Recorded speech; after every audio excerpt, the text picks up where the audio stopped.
you say I do, and it's official. You're married. All is bliss. You ride off into the sunset, and all is well for the rest of your life. Happily ever after. That's exactly how marriage goes, right? Yeah. Absolutely not. You've probably heard this analogy before. Marriage is a treasure chest, but it's completely empty. You have to fill it up over however many decades that you're married, right? You build those treasures, you work towards it. There's the highs and the lows. Some treasure goes in, a lot of treasure comes back out, and you got to refill it, and you have to keep figuring out how to continue to be one unit, a cohesive team. When you're married, it's not 50-50. It is 100% on either side. You're always responsible, no matter if it's the other person's fault. You have to, as a good partner, you have to take responsibility because you're involved in all aspects. Today, we are talking about the top 3 hacks that I have, that Sean has. We've been through hell and back with our wives. It's all their fault, of course. If they weren't involved, it would be fine. Just kidding. But yeah, if there's one thing that we're going to discuss today, it's, man, for the husbands out there, if you could drop that ego, drop that pride, you could realize that you are the leader of the family, and it is you who dictates the tone. And as a leader, you don't command and control your wife. You are someone that lifts her up. A solid leader gets underneath their people and brings them up. And it's never been truer. The most important relationship that you can have physically here on earth is with your significant other. So today we're going to talk about some of the things that really worked for us, and taking us to levels of bliss, I would dare say, with our wives, and which I never thought or knew existed. So hopefully you get something from today, and that it brings you closer with your wife. And yeah, let's dig in, man. What would you say to that, Sean? So my hack number 1 is, and just for full context, these are the things that I've learned. Me and Kendra have been together for 12 years, married for 6. And it's funny because I've talked to a lot of individuals that are getting married recently, and then have been a year in marriage in our married life at church, and then in 3 years, and then we're at 6 years. And it's funny how the different seasons, the different stages, people are like, oh yeah, you're 3 years in, you're in the trenches. And then 6 years, you're like, okay, there's a light at the end of the tunnel. You're getting things figured out. And then you hear 10, 15, 20 years. And we hear from some of these people that have been married for 20, 30, 40 years. So we're just very cautious on who we listen to. And for the sake of this episode today, and with the title and everything, we want to make it fun, because Ewan will share his context, but I have learned so much and seen his transformation. So that's the key. We can sit here and say it all day long, but are you actually doing it? Yeah. I've seen this man on the other end of this virtual studio and this mic actually put in the work and the things that he's going to be saying today. And so for me, my hack number 1 that I have learned in the last 12 plus years that I didn't understand to a certain degree early stages is, we as men are the role models in our household. Everything rises and falls on the leader. And I'm talking to you men out there that are listening to this. For me, it's the man in the household. There's no excuses. I will look myself in the mirror 100% of the time and accept full ownership. My mentality is I must level up. And so my hack here is, by being a role model, is a super simple ingredient is I prepare Kendra's meals for the week, which fuels her success with healthy nutrition for her body. And so it's funny, in full context, when we decided to do this episode, Ewan was like, we need to do this one. And I was like, yes, this is going to be a great one. I texted my wife, Kendra, and I said, or actually I asked her in person, I said, hey, what are the 3 things that you feel I do as a supporting husband in our marriage? And like you, Ewan, had said before that we started recording the podcast episode, it was very similar in some of those things. And I kind of shared some different wordage, and she said, yes, I agree with that. So if there's anybody debating or saying, yeah, I don't know, Sean, go ahead and ask my wife if this is true. But I make my wife's breakfast every single morning, breakfast, lunch, and dinner, because I know she doesn't enjoy doing it. You see, I used to not have that mindset. I used to not have that frame of thinking. I would just say, hey, you know what?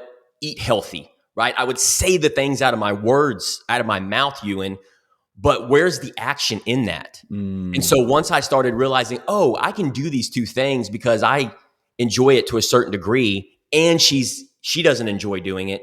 So my actions are going to speak louder than my words, which will allow her to live a balanced and healthy life with these nutritional meals.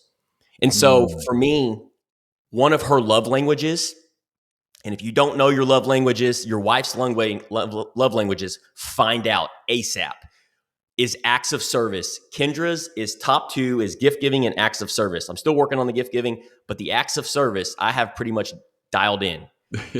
The making the breakfast, lunch, and dinner is all about the love and care. And so it's one way that I ensure she's equipped to face her day with energy and clarity so we can both create an opportunity to become the best version of ourselves by fueling ourselves properly. So I'll share a quick little story, you, and then I'm gonna get your number one hack. Once I started taking action on these meal prepping for myself, so originally it didn't start off like that. I was like, man, 2 people, that's a lot of work.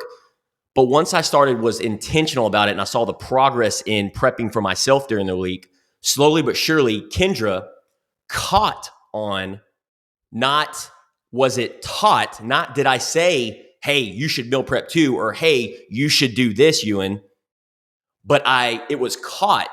She saw that I was meal prepping and what it was doing in my energy and how it was showing up in my life for fueling and training, my body composition. And the transformation over time took hold. And so she also realized the money and all these things, these variations started playing into effect where, oh, you know what? I'm spending $200 a week on eating out. I can eat healthy, have my husband do this, and save money. So she decided to allow me over time to meal prep for her. And at first, of course, it sucked because I went from cooking for myself, like I said earlier, to cooking for 2 people. And then I realized the impact it made on her, the way it made her feel, the way it made her show up in meal prepping for her, which I'll share my second hack. But Ewan, what's your hack, brother? Man, I just want to throw into that what you said there, the acts of love, acts of service for her, and you catching that. What I'm hearing what I'm seeing there is selflessness, Yes. which we didn't. I don't know if you've put that down as one, but I think that everything that it revolves around this as a good leader, selflessness, and because you said some keywords. You didn't want to do it either. You were cooking for 1. Now you have to cook for 2. That's not convenient. Why would you do it? You're not getting to eat it. There's no payback for you on that. Yep. But there is the selflessness of doing that for her. Look at all the joy you get. Yes, you can just continue to cook for yourself. Me. Great. Conserve my time. But you've totally done something that you didn't want to do for another human being. And there's nothing greater than that move right there, especially when it comes to your wife. So just kudos to you, man. And I think there's so much more we could do a whole episode on just that selflessness portion right there. But yeah, my number one hack, I don't know if this is in any particular order. To be honest, you could put these back and forth, but I did the same thing. I asked my wife. I was like, "Does this sound right?" And I kind of tested her first. What does she say? And I looked, and it was true. And she said, "Good listening." I'm a good listener with her, and the reason I'm a good listener with her is because I 100% was not before. It was a skill I've had to learn and develop. Listening, I think, is so vital. As men, we have preconceived notions, right? And where our guards can be up. We don't want to be controlled by any means. We have power over our wives, as the hierarchy of things, if you want to call it like that. And seeing something from someone else's point of view is not easy. It's not easy because you'd have to put your point of view away. And who wants to do that? Our egos drive us. So listening is huge. And a couple of tips for listening with me is, when she speaks, I have to check in with my body. Where is the blood pressure going? Like, where is the feeling in my stomach where I'm about to just bark back? No. Listen. Hey, I heard what. No, you need to stop saying what right in the middle of her sentence. That is not how you communicate with a human being anywhere, right? Especially with their wife. So it's so important to hear them all the way out. Control yourself as a man, as a leader. Hear all that we've said, because so many times it's not what they're actually saying. You have to listen to what is really behind this. Mm. If they're upset about, hey, the dishes are out, she's not actually concerned about the dishes being out. It's that, hey, I I am not being considered. That's really what's being said. So if you Yeah. just jumped into, well, I did the dishes the other day and you didn't do this, oh man, no one's listening. Everybody shuts down.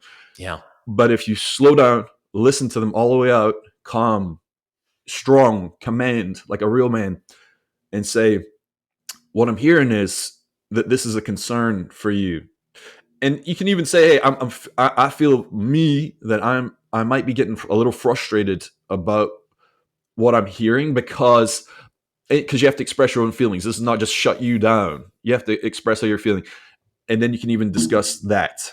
But then you really listen to what they say and say, what would you like to have happen? What would you like to see? Right. So you're giving her the control. You're giving her the power. Which what does that?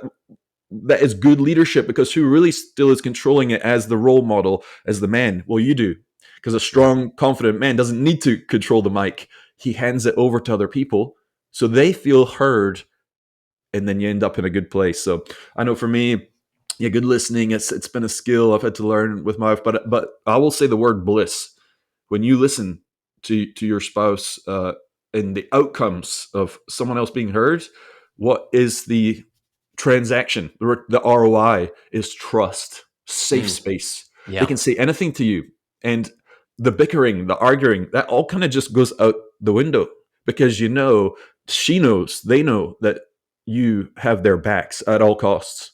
And when somebody knows that you have their back, they can feel calm and relaxed and not threatened, and they will have your back. So that's my first hack. I couldn't agree with you more on the active listening, and you do that so well. You not only do that with your wife, but you also do that with business partner, and you do it with all your friends, and you do such a great job at it.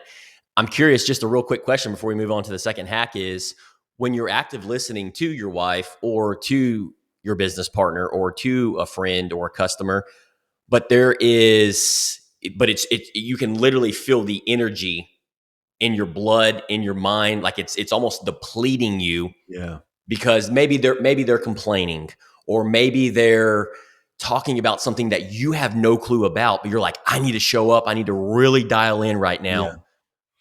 At what point do you say, do you, is there a question that you like to ask your wife?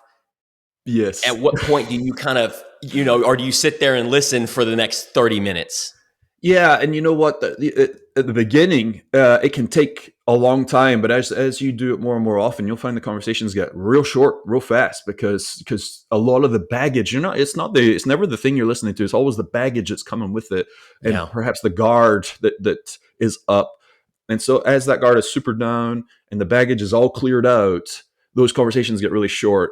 So I will say that. But yeah, the best questions are, help me understand a little bit. I'm So, a little confused. so you Or ask questions in when you're actively listening as well. yes, You're not just 100%. you're not just silent. You still ask questions in there. Yeah, yeah, yeah. Like, well, what makes you say that part? Yeah. Well, help me understand that. A lot of those questions over and over, and then at Do the end, you like, ever hey, provide feedback, or do you ever provide your input? I will way later, because doing it right there will turn into a head bump. You're gonna be knocking heads, because they're still, the guard's still up. They don't feel safe yet, and so if you bring anything up, dang, the guard goes right back up, and then you're back into nobody's listening. Yeah. So let them get it all out. And you know what? I've had to learn this. I'm big enough to hear what it is. I'm big enough to be criticized. I'm big enough. All the stuff I've put her through, I can listen to her complaints. Like that's what leadership is. You got to hear the people out, Yeah. and really, it's not even the conversation; it's the act. Honestly, the power is in the act. Like, who lets somebody else continue to talk? Like, Right. who does that? Yeah. It's very rare, So when you do that, the vibe, the feeling they get from you, that's where the trust is. It's not really the words. It's the whole environment, the way the whole thing played out. it's a different experience, and their experience will shape who they are and how they show up with you going forward, because it's all about what's next, right? Yeah. There's this one, and everything going forward is going to reflect all the other ones. So it's Yeah. worth it to build that power right there with them, knowing they know you have their back. It's a beautiful place. But Ewan, I listen to my wife all the time, but they don't listen to me. I don't want to listen to them. I would to the person who says that, I would challenge them and say, uh, you're probably not listening. There's hearing and there's listening. Yeah. You hear is the noise, the words coming into your ears, but listening is understanding what they're actually trying to say. Yeah. And when you truly understand someone, they're just going to be an open space for you because they feel so understood. That's what people just that's really what they want, is just to be understood and heard and feel free and joyful. And those things happen when you create that space. They will not do it for you. That's just my go-to mindset. Yeah. No one is coming to help, so I'll go first. It's caught, not taught, right? So if they see you Yes. doing that over Yes. time, because you do such a good job at, you can say you're an active listener and then listen for 5, 10, 15 minutes, however long it takes. But you go in depth. And what I've learned from you is you ask questions on questions in there. Well, what makes you Yeah. say that? Yeah. And then what that tells the other person, because you've done it with me, oh, he's actually listening. He actually cares. Yeah. He's actually asking the questions within the questions, and he's hearing me vent. And like you said, you're trying to put yourself in that person's shoes and understand them where they're coming from. I think that's just so powerful. There's so much room for miscommunication. Like Yeah. you have to consider we're 95% not going to be understanding each other right away. So Right. I've got to turn the tide to where I can understand them 95%, because what we think they should know, they can't possibly know what's going on in our heads. They have their own preconceived notions. And so you got to kind of iron out the wrinkles to fully understand what is it they're actually trying to say. And that's the real key. That's why you ask those questions. So are you saying this? No, I wasn't saying that. Might even be aggressive. Oh, could you maybe tell me a different way, or what were you trying to say? Well, I was trying to say that. Okay, now I understand. And by the way, that is not what I was trying to do. My apologies. I'm sorry if I came across that way, but that wasn't my intention. So please continue. Yeah. Right. So now they can get right back into it, and their guards just getting down and down and down. By the end of it, you'll be kissing, hugging, loving, and it's a great place to be. So what y'all just heard, y'all need to rewind, because that was a masterclass from the one and only Ewan Heinemeier on active listening. Beautifully said. We probably end All the episode earned, there. man. Earned through the fires of Mordor if you've watched Lord of the Rings. That just goes to show what putting in the work and actually doing what you say you're going to do by active listening will get you. So beautiful, man. Thanks for sharing. And I'm just going to challenge you listening to this. How are you showing up for your partner in ways that set them up for success? Whether it's food, active listening, scheduling, or maybe it's other daily tasks, washing the dishes. What's one thing you can take off their plate to help them thrive moving forward? So my second hack is, again, me and Kendra were aligned in this, is I'm a big encouraging guy. Encouragement. I encourage Kendra, which builds her confidence and belief. And I think this is a part of my strengths, and I've learned that about myself. I'm a words of affirmation guy. I'm a supporter, and I'll go to war with you. And what does that do for the other person? It gives them, hey, somebody's got my back. This builds confidence and it builds belief. And for me, it's not just doing it when I feel like it, but it's doing it on a daily basis and being intentional about encouraging her. Here recently, she has overtrained her calf with running, and it's caused a lot of pain in her leg. And Kendra's the type of woman that will continue through pain and not slow down to go fast to recover. And so it was very hard for her. I was very proud of her. She got an MRI recently, and she's got her doctor visit coming up to see what's going on with her leg. But the only thing that I focused on was just encouraging her, keeping a positive mindset, which I could see her body language in return create confidence and belief, like, this too shall pass. I will be able to run again. Because it would be so easy to focus on the negative emotions, to focus on the negatives and what's not going right. But instead, we focused on our strengths, the words of affirmation of encouraging her, and then in return, the return on investment with her over time. I see the greatness of allowing her to show up in that confidence and belief. And so, one of the things I've learned as a husband is not to just show up for the wins of life. Hey, great job in your career, great job in your, what you're doing with your students, and great job on being an awesome human being, but also standing by her side when she doubts herself. If you know anything about strong personalities, a lot of times there's sometimes we have limiting beliefs, but with Kendra, there are certain things that she doubts herself on. And I'm very intentional. That's the key word, key ingredient, very intentional.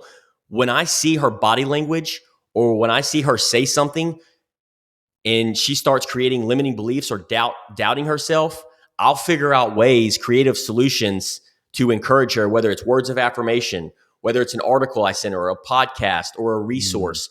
Maybe it's plugging her into talking with somebody else like Ewan, who's so good with asking questions outside of me, because not all the time she wants just the encouragement from me, but maybe I can connect her with somebody. And I'll share a story real quick. Ewan, you can dive into yours. 18 months ago, I got a cold plunge. And in this cold plunge, it was important for me because it was a part of my values to optimize my well-being and focus in on recovery.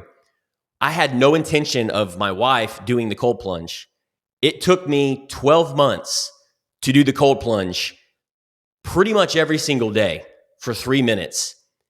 And again, remember, you listening to this, it's not taught, it's caught. I don't know how many times, Ewan, I had the conversation, babe, cold plunge, so many benefits. I feel so great. I feel like a kid. She saw the videos that me and you did. She saw and heard me gippy in the mornings like a dopamine hit. Yeah.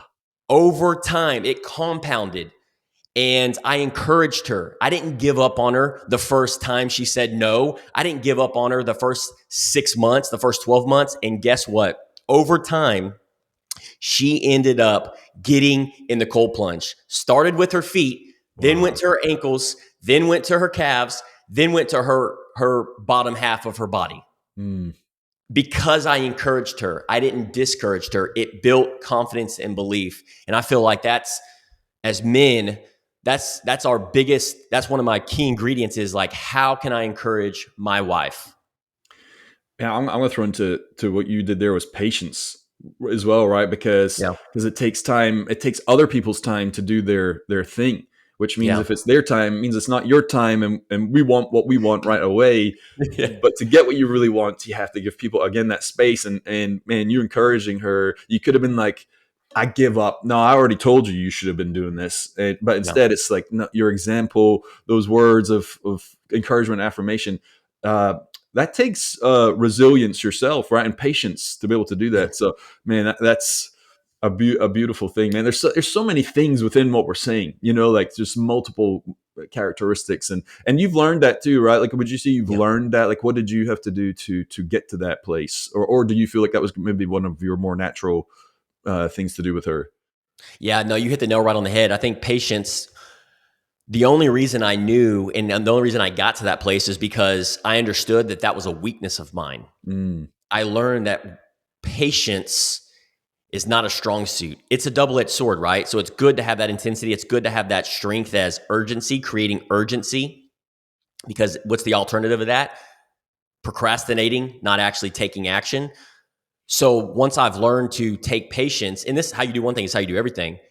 I started realizing like, with my business partner, with my wife, especially with my wife, it's not taught, it's caught. So I can sit here and be urgent with that person all day long, but they're not doing it on their terms. I'm maybe persuading them, or maybe talking them into it, or maybe manipulating her. Yeah. But because it's caught, because you know what, I'm going to do this with or without you, and I'm going to show you what it's going to do for my life, Yeah. then I understand that runs congruent with patience. I understand that you and Heinemeyer, Kendra Myers, my team members, especially with my wife, it's not if, but when they Mm. catch on and they go, you know what? I want a piece of that. Yeah. And so if you're listening to this, you have the ability to uplift and transform your partner's mindset by being patient, like Ewan said, by being intentional and by encouraging her. And so I would encourage you to make it a point to speak life into your spouse's dreams and goals because you are the leader within the household. Yeah, that's beautiful, man. And I just realized with that, there's no pressure with what you said. If you put that pressure on people, who likes pressure? Who likes to be squeezed? No one. So Nobody. when there's no pressure there, they then feel, because it's true, that it is their decision, free to be, and that's that. Yeah, I see that Yeah. beautifully well, man. My second hack would be, I talked about this with my wife, and we could have called it a few different things, but it's equal ownership. And this is a big one. It's a big one because I kind of hinted on it earlier, but men in general, maybe it's the hunter gatherer type deal, but as equal ownership, what's the opposite of that? Well, unequal, right? There's things I don't want to do. If I don't want to do it, then I won't. And so then who has to? Default, she would have to do it. The default. And who wants to have to do the default thing? Because anything I don't want to do, almost 100% of the time, who would want to do those things if there's something I don't want to do? My wife certainly wouldn't want to do them either. And I remember this realization of I don't do that thing. I don't do it because that's me. It's my rule. Everybody knows, right? And then it just hit me one day. I'm like, she doesn't want to do it, and yet she steps up and does it. So who's the leader there? Who's the strong one? Yeah. She is. Yep. And if that is the example there, who's leading? Well, she is, and it's my job to lead. So she doesn't feel that pressure. She feels like she has to. So then what happens when I know she doesn't want to do it? She knows I don't want to do it.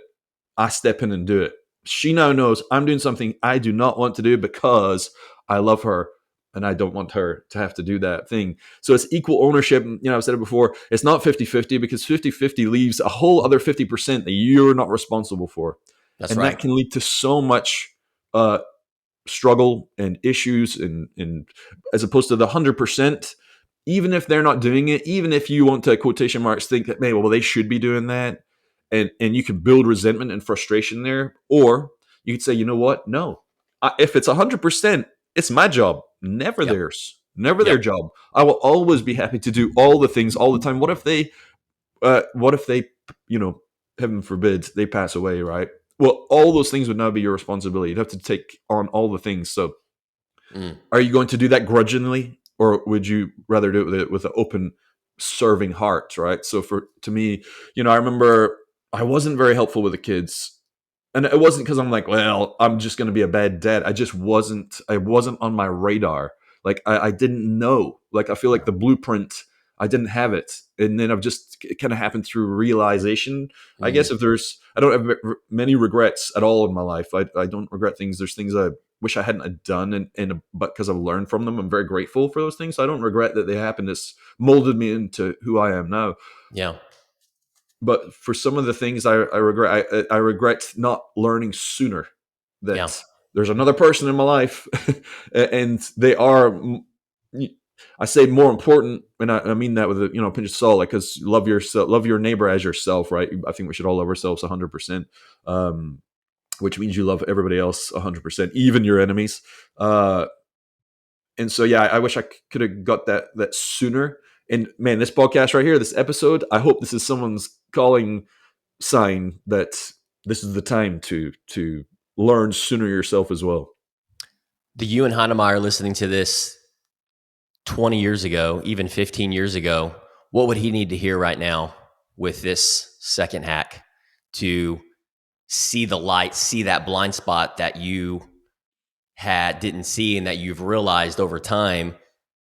And so how do we catch that right now? What does that guy need to hear from you? From a logical standpoint, well, if I was to break it down, why is he not doing it? Well, He doesn't want to do it because he doesn't like that. He likes to not do that. Mm-hmm. So liking is a feeling. It's an emotion. I don't want to do that because it's going to make me feel blah. And if I do this, I'll feel good. If I was to then say, by doing this extra step, doing these things, thinking this way, you would get a different feeling, a feeling that was significantly greater. It would be it would be bliss. It would be 10x whatever you think you're going to get by doing it your way on your own versus doing it this way for someone else, serving that impact, that outcome, Yeah. all the benefits that come from the relationship that you build via doing that. Yeah. I would say if it was on paper, I'd be like, it's a no-brainer because Yeah. I want all this as opposed to this little peanut that I'm going to get by just serving number one. I think Oh I'd yeah. say I see what you're saying. It'd probably take me more time to realize those situations because even today, I'm realized there's another one of those. I don't want to do it. I didn't even know it was like a Yeah. blind spot, you know. So I think that's why it's so good to have accountability groups, guys get together, masterminds, and open communication with your wife. Like you go on date night, like, hey, just checking in. Was there anything here recent that you would Yeah. say I could maybe step my game up on? Be a big man. You know, Yeah. you can ask that question, right? Like someone who's afraid doesn't ask that question, and if you're afraid, you're not uh, leading the best way you can. So be big enough to ask, where could I step up? And I Yeah. think that's probably some advice I would love to have heard sooner. But Yeah. Love it, man. It's brilliant. I think and what I'm hearing is you also saying is you're being very intentional about where are my blind spots, getting curious, yeah, holding yourself accountable, having that accountability group. Because at the end of the day, it's like you said, we're in our 30s and 40s and we're just now figuring this out. If we can yep, catch this early stages when we first get in a relationship or get married, man, then you can go to work and you just repeat that process in these different blind spots. yeah, And yep, so for me, my third final hack is I provide for our family. So for me, I offer stability and security. I feel like I do that pretty good definitely with Kendra. I struggled with it because I was very selfish early stages in our marriage. And then over time, I'm like, man, I need to be more like God, right? Which is selfless. And so, how do I do that? Who do I need to become? And one of the things that I've learned is by being intentional, by being curious. And so, for me, I take pride in providing for Kendra, for our family. And it's not just about finances, it's about creating stability and security. Here's the ingredient. So, Kendra, my wife, can focus on what matters most to her. mm, Whether it's running the businesses, managing our household, or taking care of Trip and Dixie, which is our 2 labs, or planning for the future, investments, I handle these responsibilities. Am I perfect at them? Absolutely not. But I want to make sure that we're taken care of because, again, I'm the man in the household, I'm the leader, to give her a peace of mind. Before, I used to not think like that. When I got fired from my multiple employers, I relied on her. I felt like mm, she was the man in the household. mm, She was the one stepping up and taking care of me. I didn't like that feeling. mm, And so, fast forward all these years, we did a core values exercise. And one of the things that I learned about Kendra, and if you're wanting to do this core values exercise, I highly recommend it. We'll have it in the show notes for you because you learn so much about your wife, and it opened up a picture for me on what was important to her. And if you know Kendra, she's a very simple woman.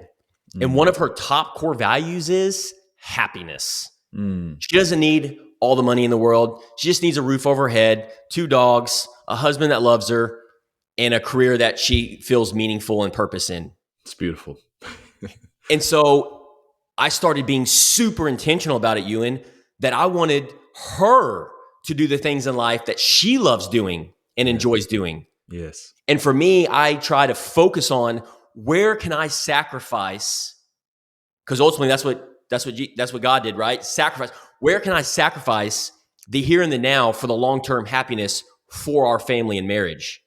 And so once I started framing my mindset and putting this meaning to it, it allowed me to be to be the husband that she needed me to become, which, you know this, the return on investment is an infinity. because Hmm. now she wants to level up and be a better wife for her husband because it's Yes. caught, not taught. Yes. And so if you're listening to this, I would challenge you. What does providing look like for you? It could be financially, emotionally, or physical support. Reflect on how you can step up in a way that offers stability in those that you love.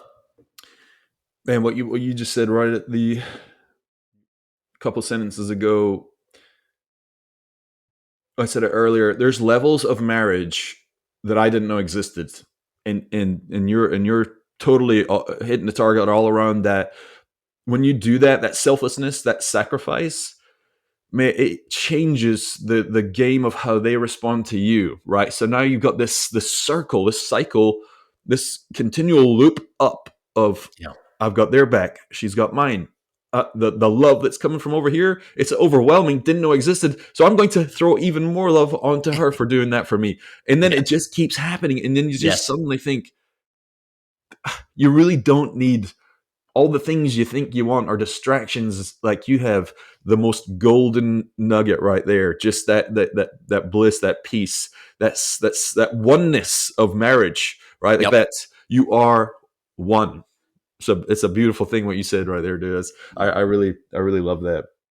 um Man, the third thing she said, spiritual leader, and I'm going to use that more of a bonus, but just we end up kind of landing on actually being able to say no, making good decisions, because there's so many bad decisions you can make in a marriage, so many different directions. Well, I want to do this and I want to do that, and I think by going through all the now this third one, this really does kind of come later, because you can't say no to someone that you don't have that trust, that bond where there's a lot of things worked out with.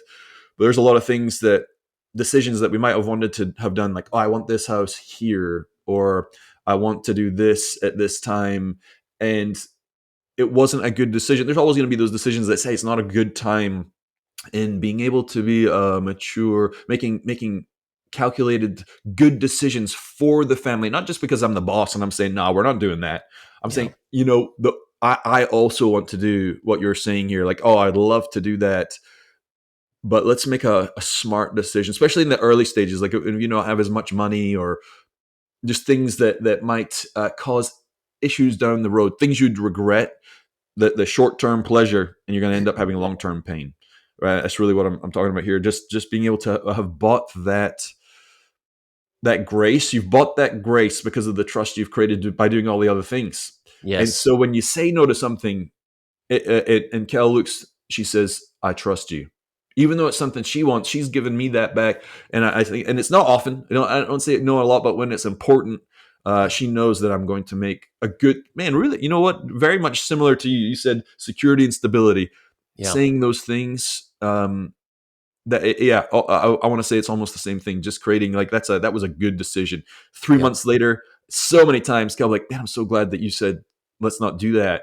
Yeah. And also admitting when you're wrong, like, and having open discussion. It's not just my, like, hey, nope, no discussion. It's, hey, it's I don't think this is a good idea. Let's look at all the pieces, and Mm. I'm really going to suggest that we just do not do this. And she will have my back on that, and then we Yeah. make a good decision. But and as a bonus hack, as we wrap up, just that spiritual leader. Like, if you believe in God, man, read your Bible, look at how Jesus leads us, and who God is, his overall nature, his everything we've talked about. These are all spiritual, godlike qualities. Yeah. And even if you don't, even if you don't believe in God, the Bible's just got bulletproof Yeah. uh, reasoning and understanding of how to really love someone, not command, not control. There's none of that in the Bible. It's all about lifting and leading, sacrifice, service, and it's just a beautiful life. But yeah, if you can be a spiritual leader, God will bless you. The Holy Spirit will give you what you need. If you're in a pickle, he will get you out of it, and Amen. your best days are ahead. So, and on that note, we Amen. went long today, but I think if there was ever one to go long on, it was maybe this one. This one. Yeah. Closing thought for me, it's, if you're listening to this, obviously we're imperfect action takers. We're just sharing with you what we have learned along our journey of marriage, being leaders within the household. And we have made the mistakes. We've made the trial and errors. We made the hiccups. And it's never too late. You know, you could be in the deep end of your marriage right now, or you could be super blissful. There's always room for improvement. And so I always tell myself, I don't have to be perfect to be a great partner. I just want to focus, and I encourage you to focus on what you can do consistently. And here's the key ingredient: intentionally, to support the people you care about, especially your spouse, especially your wife. And so when you do this and you support them, because remember, it's caught, not taught. They're watching your actions. Encourage them. These small, little intentional baby steps will create powerful, lasting impacts on your relationship with your wife and life. 0.1%. Yeah. So start today by serving your wife or your spouse, your husband, in a way that empowers your loved ones to become their best selves. Level up and live. Level up and live.